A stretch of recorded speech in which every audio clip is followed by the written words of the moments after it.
Hey guys, I'm Chris Solomon and I'm here to get you equipped to exit. So if you've watched the last several videos, then you'll know that we've been walking through the 5 stages of building business value and personal wealth.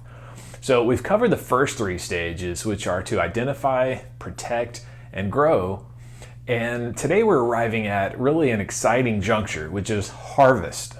So harvesting business value isn't about timing the exit. It's about extracting the maximum amount of value from your business in the current market environment when you're ready to sell. So it's a strategy to convert, your hard-earned business value into personal wealth.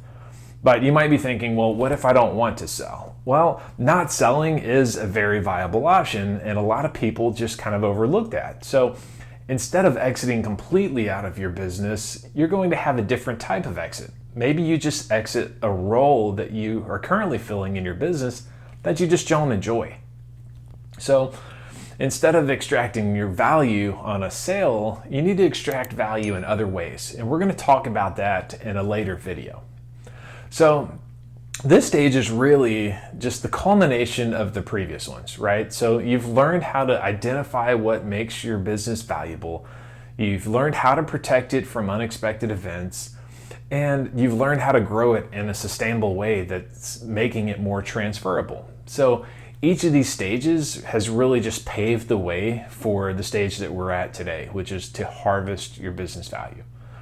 So when it comes to harvesting your business value, the first step is to identify your ideal exit strategy, right? So essentially, you need to determine who you're going to sell your business to, right? So there are many options available, and finding the one that suits your financial needs and your personal goals is very critical, right? So sometimes it isn't always about getting the most money out of your business or the highest price. Sometimes it's really just about providing an outcome that you're proud of and that you feel comfortable with. So you might transition the business to a family member or sell it to another owner-operator who's going to take the helm. Maybe you find a strategic buyer, which could be another business that sees a specific value in integrating a part of your business into theirs. Or, maybe perhaps you've got a financial buyer or someone that just sees an opportunity to, incorporate your business into a portfolio that they have of similar businesses. Or, maybe they're going to improve certain aspects of your business and then later sell it for a higher price. So you might even consider, selling your business to your management team, or even selling it to your employees using a employee stock ownership plan or ESOP, or maybe a co-op. So there are so many different ways and different possibilities, and it's really just essential to weigh them all so that you can find the best fit for your unique circumstances. So once you've outlined your exit strategy, you'll want to begin implementing strategies to mitigate your tax burden, right? So how you structure the deal can greatly influence your tax liability. And as I've said before, it's not about how much you make, it's about how much you keep, right? So before we jump in to learn how to turn your business value into personal wealth, just take a second and hit that like button and drop me a comment. I'd really just love to know if you're finding these videos helpful and what else you might like to know. So now on to the good stuff. So when you structure your deal, will it be an asset sale? Or will a significant portion of the sale be based on goodwill or your brand recognition? Would you consider an installment sale where maybe you're carrying a note over a period of time? Or do you foresee having an earnout period? So earnouts are quite common, especially if the owner is heavily relied on for your day-to-day operations, or if your knowledge is just really centralized with you and you need to be able to transfer that to the new ownership. And sometimes that takes time.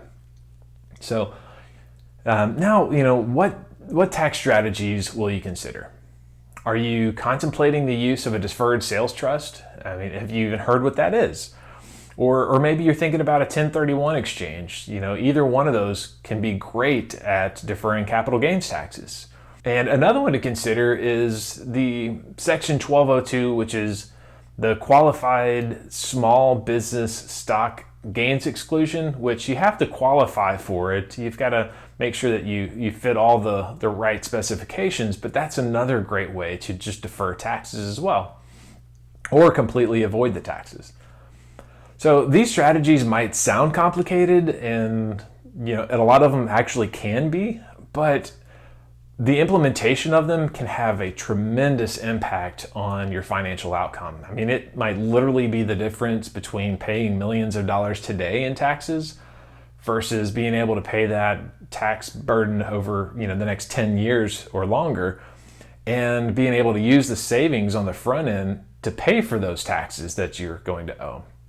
So, it's all about exploring these avenues and just ensuring that you keep as much of your hard-earned wealth as possible.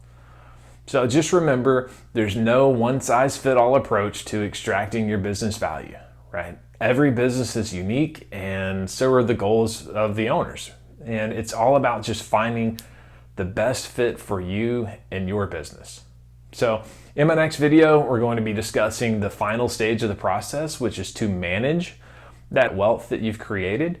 And that's where we're really going to dive into a different skill set as we learn how you can efficiently manage the wealth now that you've had a successful exit.